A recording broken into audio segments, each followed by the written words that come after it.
Hi everyone, this lesson is for BTEC IT Level 2 students only. So if you're watching this in your business, please desist from doing so.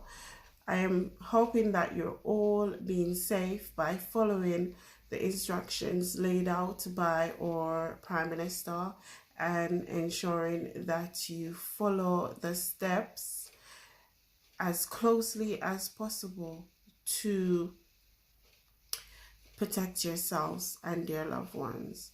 I know that we're in a trying time, but we need to just be vigilant. This lesson is for assignment 2, and we will be discussing P3. For those of you who have been working on the assignment, I'm hoping all of you have been working on the assignment. You should finish P2. P2 is where you had to complete the purpose and the requirement. So you do a listing of the client requirements, what the client wanted you to complete for them in terms of the maintenance activities, in terms of any upgrade activities. So whatever the client wanted, it should have been listed in the requirements. In the purpose, you should have stated why you needed to do a upgrade or maintenance of the system. So let's move on. For P3, we need to have 4 different sections.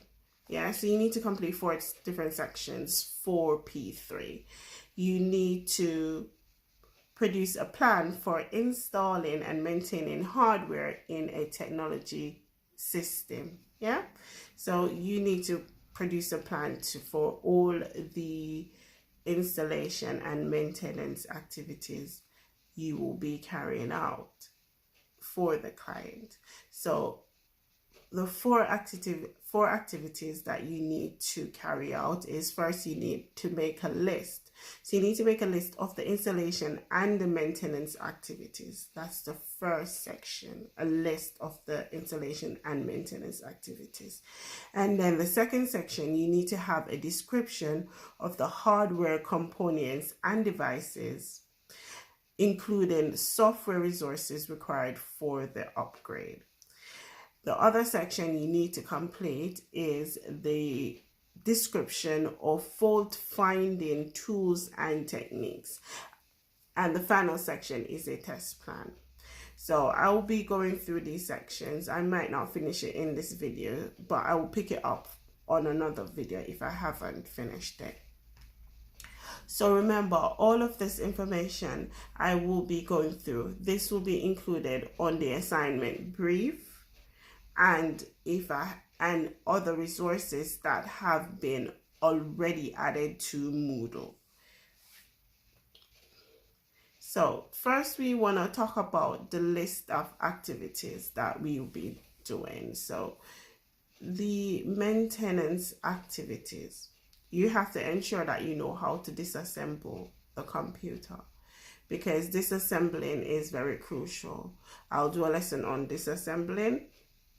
But one of the ways that you need to maintain or when maintaining or upgrading anything, you need to know how to disassemble the computer, meaning how you take the computer apart and what activities you need to complete step by step, by ensuring that you don't come to harm, or you don't blow up the place, or you don't harm someone else.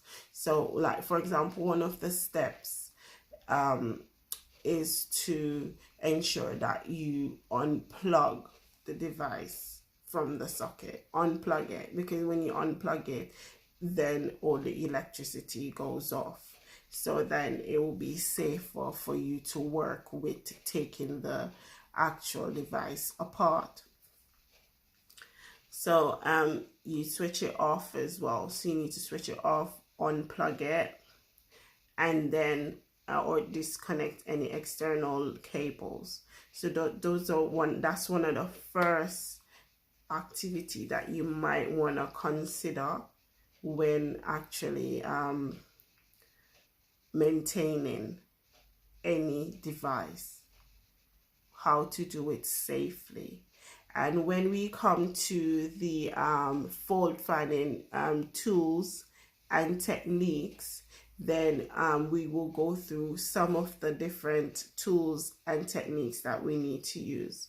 So a list of the maintenance activities could be as simple as ensuring that wires aren't crossed, ensuring that wires aren't coming apart, ensuring that you have the correct tools to work with your device, ensuring that all the parts of the computer they're running well. For example, ensuring that they have antivirus software and it's updated, ensuring that they update the system as necessary.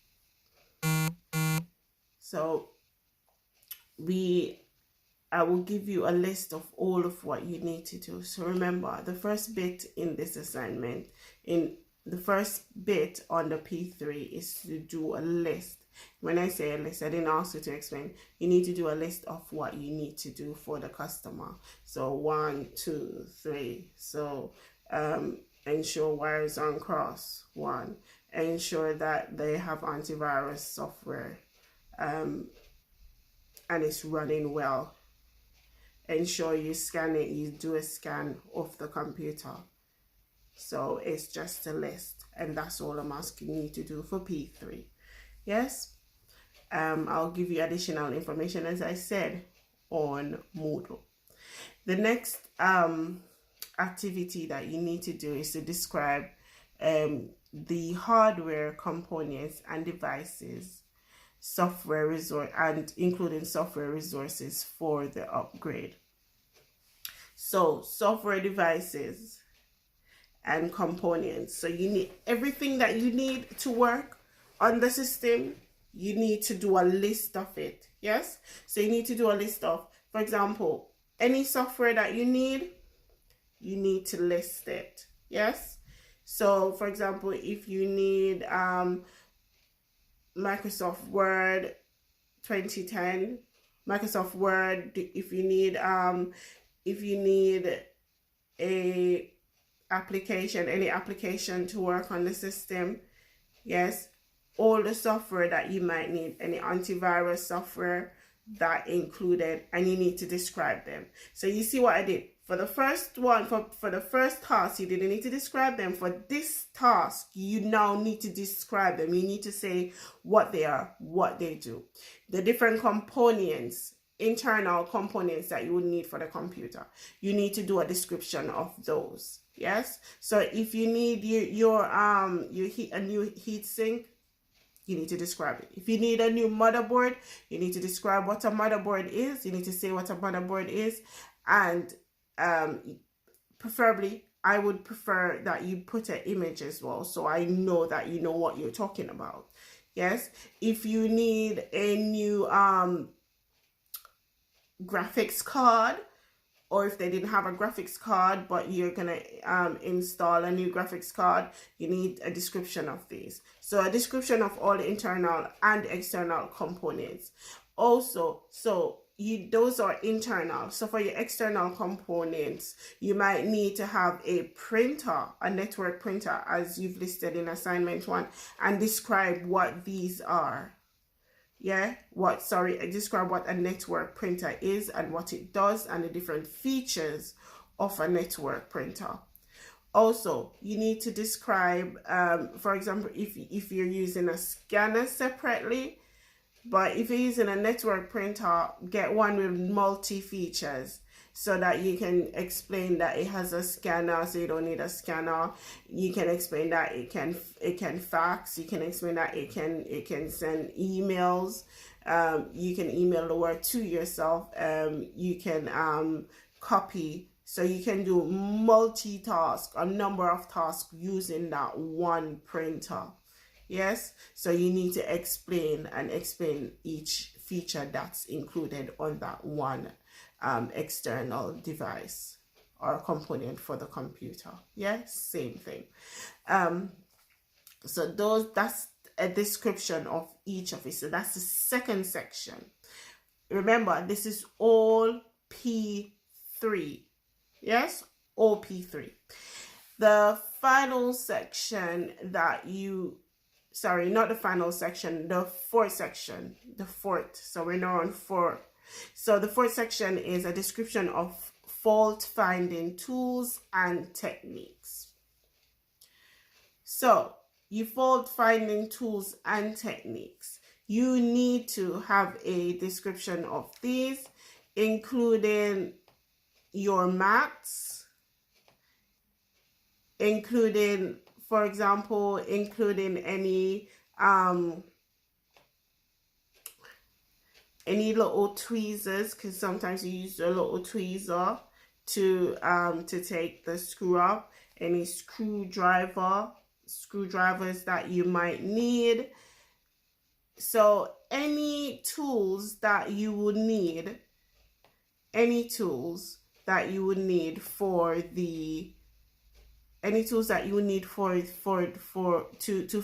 find any faults, or to check if there are any faults to the system or any faults that you need to fix, you need to describe these. So you need a description of all the fault finding tools that you need. So you have your screwdrivers, you might have your Phillips screwdrivers, as well as your wrist strap. So you need to look up what that is. It's a strap that you put around your hand to help you to keep steady, so that you don't go all over the place, and I think it connects. So this device is an electrostatic discharge wristband. So it helps you to not get any shocks to your system. So it prevents damage. Yes. So you just need to ensure that you have a list of all of the fault finding tools. So those are just some of the tools. You check for a chip inserter as well, and an anti-static mat. You might need one of those. It's important that you have that, and assemble tweezers. Yes. So ensure that you have a list of those and a description. So you need to explain all of that. Yeah. So this is what you need to do for your P3. So that's just the fourth section.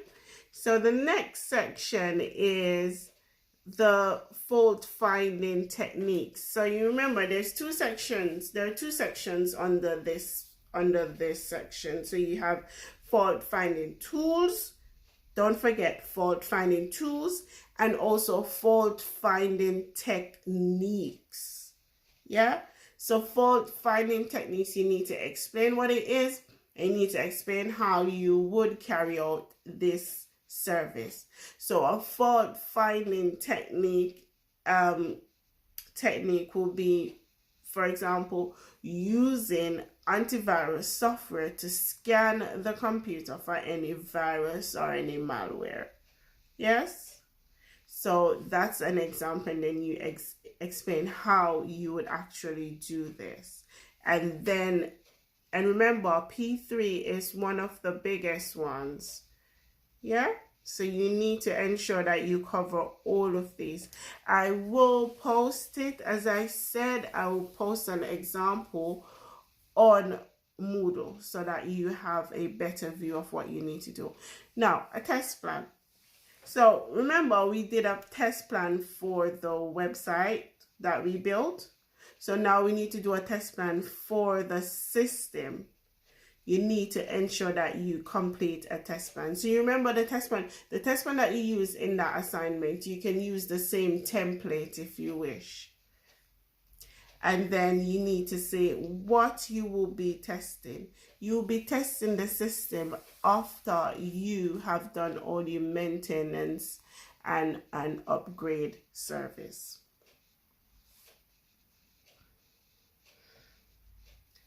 Yes, so that's where we will end this session from. This is all about P3, and this is for all the students that are working on P3 currently and needed a brief explanation of what they need to do. Please watch the video and make a comment.